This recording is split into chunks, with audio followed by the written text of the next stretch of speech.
Letters to my younger self. Gentle advice from the other side of time. If I could sit across from you at 20, what would I tell you? Not the things I thought I knew then, but the truths I've learned by living them. This is that conversation, honest, tender, and decades in the making. Chapter 1. The letter I wish I could send. Dear 20-year-old me, I'm writing this from 47 years in the future, though time feels different now than it did when you were measuring life in semesters and summer breaks. You're probably wondering who I am, this older version of yourself, sitting in a kitchen you can't yet imagine, looking out at a garden you haven't planted, thinking about children you haven't met and loves you haven't lost. I remember you so clearly. You're convinced you're running out of time for everything important, aren't you? You feel behind, like everyone else has a manual for adulthood that you somehow missed picking up. You're carrying this weight of becoming, this pressure to figure it all out before some invisible deadline expires. Let me tell you the first thing you need to know. There is no deadline. There is no finish line where you suddenly become the person you're supposed to be. You're already becoming that person right now in ways you can't see. You think you're supposed to have answers by now. You watch your friends declare majors with confidence, talk about 5-year plans, seem to know exactly what they want. But here's what I've learned: most of those confident declarations were just good guesses, and many of those 5-year plans became beautiful detours. The people who seem so certain at 20 are often the ones who had to learn flexibility the hard way. Chapter 2. The things you can't Google. You live in a world where information is instant, but wisdom takes time. You can look up facts in seconds, but you can't Google your way to knowing yourself. That work, the real work of understanding who you are and what matters to you, happens slowly, quietly, through trial and error, and paying attention. You're going to make mistakes. Not little ones, big, consequential mistakes that will make you lie awake at night wondering how you could have been so foolish. I wish I could spare you from them, but I've learned that some lessons only come through living them. The mistakes you're most afraid of making will teach you things about resilience you never knew you had. Remember Sarah, your roommate, who seems to have everything figured out? She's going to drop out of pre-med next year and become a yoga teacher? That job you think you want in marketing? You'll realize within 6 months that it's not for you. The relationship you're convinced is the one, it's going to end, and you'll be grateful it did. I'm not telling you this to discourage you, but to free you. You don't have to carry the weight of getting everything right on the first try. Life is more forgiving than you think, and you're more adaptable than you know. Chapter 3. Love and heartbreak, the great teachers. At 20, you think love is about finding the right person. I'm here to tell you it's actually about becoming the right person, not perfect, but whole, aware, capable of loving someone else while still loving yourself. You're going to fall in love 3 times before you meet the person you'll marry. Each love will teach you something essential. The first will teach you what love feels like, that dizzy, consuming, right poetry at 3 a.m. feeling. The second will teach you what love isn't. Our attraction and compatibility are different things, how someone can be wonderful but still wrong for you.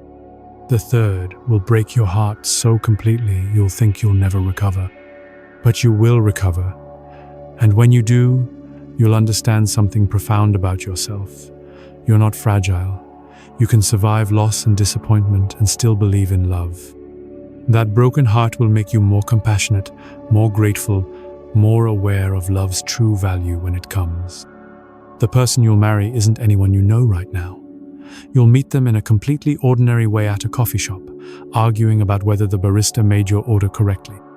There will be no lightning bolt, no movie moment, just a slow recognition that this person makes you laugh, makes you think, makes you want to be better, without making you feel like you're not enough.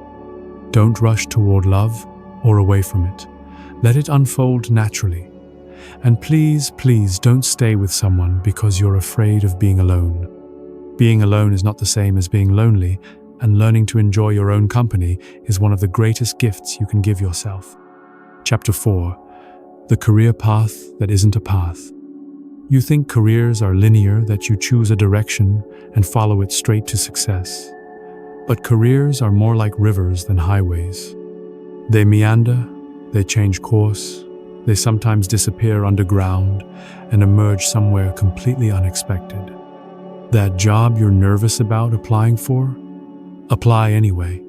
The worst they can say is no, and rejection is just information, not judgment.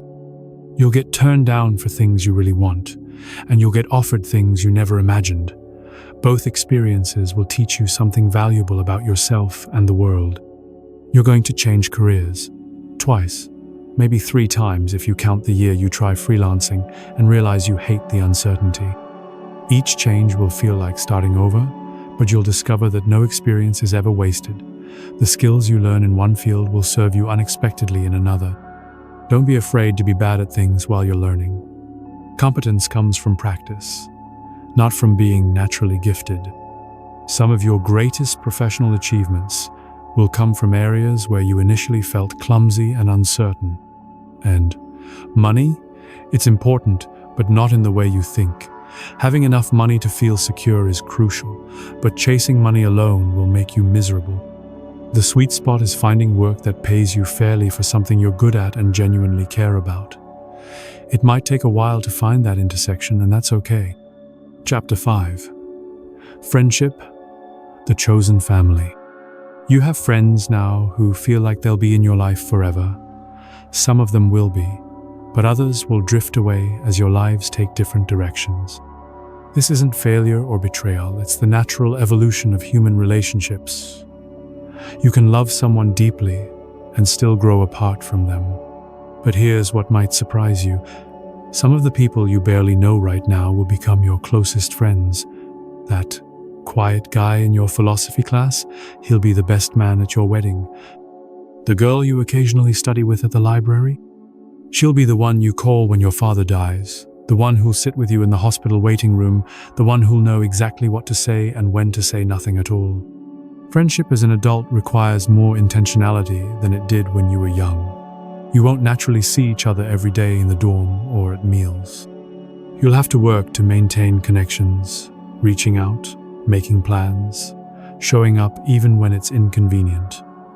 Do this work. Invest in friendship. It's one of the best investments you'll ever make. Learn to be the friend you want to have, listen more than you talk, show up when people need you, celebrate others' successes without comparing them to your own. Forgive the small things quickly.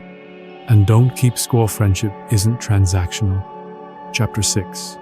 Family, the complicated love. Your relationship with your parents is about to change dramatically. They're going to stop being the authority figures who set your curfew and start becoming complex human beings with their own struggles, dreams, and limitations. This transition can be awkward and sometimes painful, but it's also beautiful. Your mom, who seems so put together right now, is going to go through a difficult period in her 50s when she questions all her life choices. Be patient with her. Listen without trying to fix everything. Your dad, who seems emotionally distant, is going to surprise you with his vulnerability when his own father dies. Be present for that moment. It will change your relationship forever. You're going to have disagreements with your parents about your choices.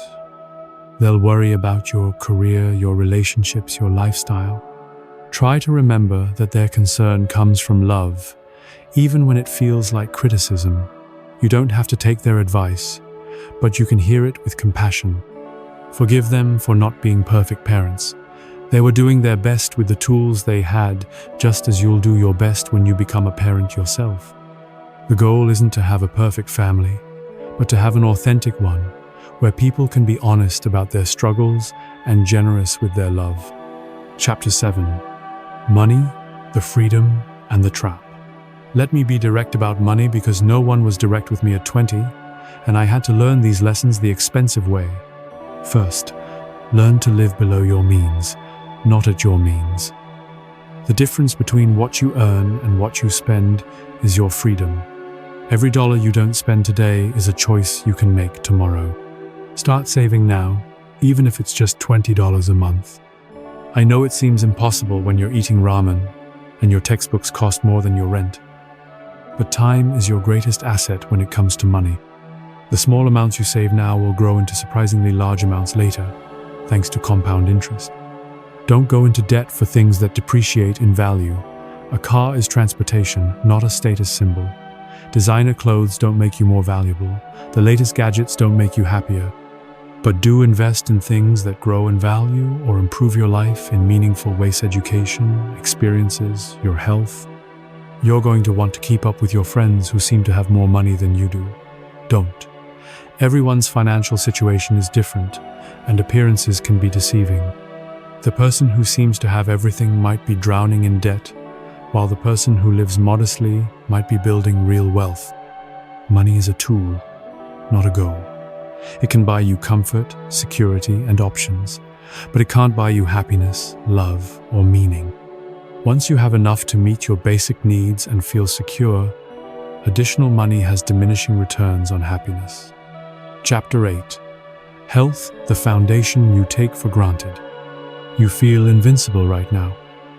You can eat pizza at midnight, stay up until 3 a.m., and still function the next day.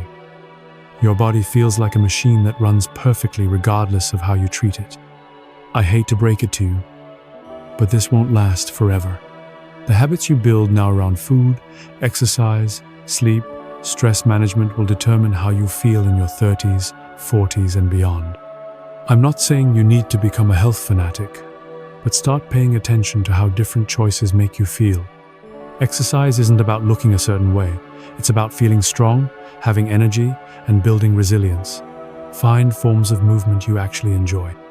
Maybe it's dancing, maybe it's hiking, maybe it's playing basketball with friends. The best exercise is the kind you'll actually do consistently. Sleep is not optional. I know it feels like time you could be using for something more productive, but adequate sleep is productivity. It affects everything: your mood, your health, your ability to think clearly, your relationships. Protect your sleep like you would protect anything else valuable in your life. Learn to manage stress now, before it becomes overwhelming. Stress is unavoidable, but chronic stress will wear you down. Find healthy ways to process pressure, whether it's meditation, journaling, talking to friends, or going for walks. Don't wait until you're burned out to develop these skills. Chapter 9. The Inner Voice. Becoming your own best friend. You have a voice in your head that's incredibly critical of you. It tells you you're not smart enough, attractive enough, successful enough. It compares you to everyone else and finds you lacking. It predicts failure and catastrophe. I need to tell you something important. This voice is not you, and it's not telling you the truth. That critical voice developed to protect you, but it's not serving you anymore. It's like a security system that's so sensitive it goes off when a leaf falls on the house. You can learn to recognize it, question it, and choose not to believe it. Start practicing self-compassion. Talk to yourself the way you would talk to a good friend. When you make a mistake, instead of berating yourself, ask, "What can I learn from this?" When you're struggling, instead of telling yourself to toughen up, ask, "What do I need right now?" You are not your thoughts. You are the awareness that observes your thoughts. This distinction will become incredibly important as you navigate the inevitable challenges of life. You can learn to step back from your thoughts and emotions, to observe them without being overwhelmed by them. Chapter 10. Purpose, the unfolding journey. You feel pressure to find your purpose, as if it's a hidden treasure you need to discover before some cosmic deadline expires. But purpose isn't something you find. It's something you create through your choices, actions, and attention. Your purpose will evolve as you do. What matters to you at 20 might not matter to you at 30, and that's not failure, that's growth. You're allowed to change your mind about what's important. You're allowed to care about different things as you learn more about yourself and the world. Purpose isn't always grand or world-changing. Sometimes it's as simple as being a good parent, a reliable friend, a person who brings kindness to ordinary interactions. Sometimes it's using your skills to solve problems that matter to you. Sometimes it's creating something beautiful, or helping others, or just being fully present in your own life. Don't wait until you find your purpose to start living meaningfully. Look for ways to contribute, to care, to create right now, with whatever resources and opportunities you have. Purpose isn't a destination, it's a way of moving through the world. Chapter 11. Regrets and Forgiveness. I have regrets, and you will too. I regret not calling my grandmother more often before she died. I regret staying in that job I hated for 2 years longer than I should have. I regret not being braver about expressing my feelings in some situations and not being more careful about expressing them in others. But I've learned that regret, like pain, is information. It tells you what matters to you. It teaches you to pay attention, to be more intentional, to not take things for granted. The goal isn't to live without regrets, it's to learn from them. Forgive yourself for the mistakes you'll make. Forgive yourself for not knowing things you couldn't have known. Forgive yourself for being human, for being imperfect, for doing your best with limited information and unlimited heart. And forgive others, not because they deserve it, but because you deserve the peace that comes with letting go of resentment. Forgiveness doesn't mean forgetting or excusing harmful behavior. It means freeing yourself from the burden of carrying someone else's mistakes. Chapter 12. The Gifts of Time. Time moves differently than you think it does. Days feel long, but years feel short. You'll blink and realize it's been 5 years since you graduated. You'll blink again, and you'll be 35, wondering where your 20s went. But you'll also discover that you have more time than you think you do. There's time to make mistakes and recover from them. There's time to try different things, to change your mind, to start over. There's time to grow, to learn, to become whoever you're meant to be. Use your time intentionally. Say yes to experiences that scare and excite you. Say no to things that drain your energy without giving you anything meaningful in return. Spend time with people who make you feel more like yourself, not less. Take pictures, but don't experience life through a camera lens. Keep a journal. You'll be amazed at how much you forget and how much changes. Call your friends. Take walks without destinations. Sit in cafes and watch people. Be present for the ordinary moments that make up a life. Chapter 13. The Unexpected Joys. Some of the best things in your life will be things you never planned or expected. The book you pick up randomly at a used bookstore will change how you think about everything. The conversation with a stranger on a train will lead to a friendship that lasts decades. The class you take to fulfill a requirement will introduce you to a passion you didn't know you had. Stay open to these unexpected joys.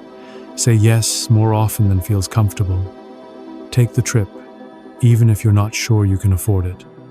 Apply for the job, even if you don't think you're qualified. Start the project, even if you don't know how it will turn out. Life is not a problem to be solved, it's an experience to be lived. Some of that experience will be difficult, but much of it will be beautiful in ways you can't anticipate. Trust that the path will unfold as you walk it. Chapter 14. The Person You're Becoming.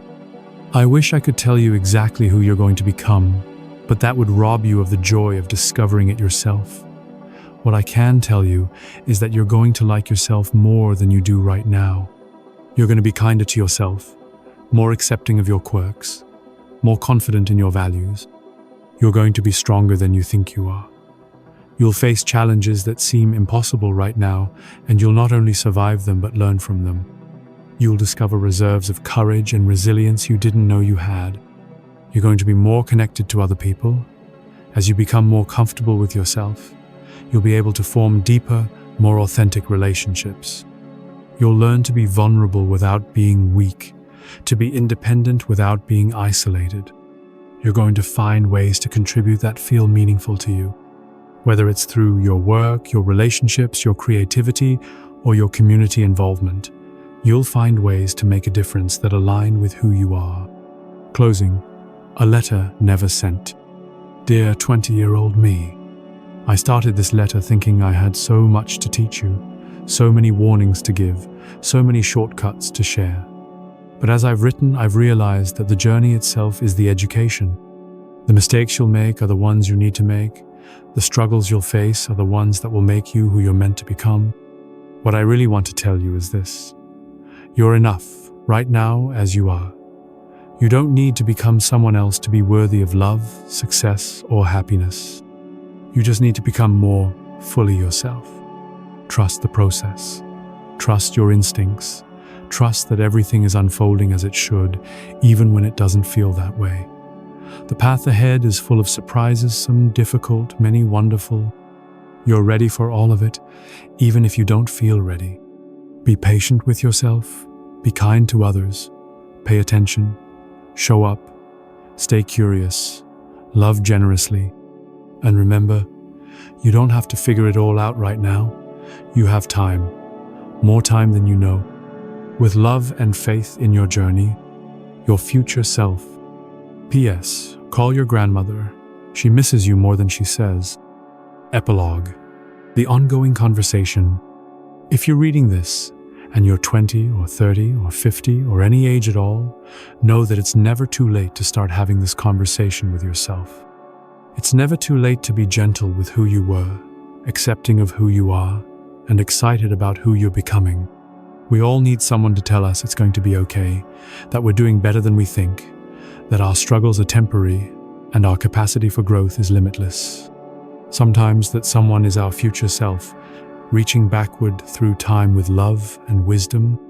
Sometimes it's us, right now, choosing to be our own best friend. The conversation continues. The journey unfolds. The best is yet to come.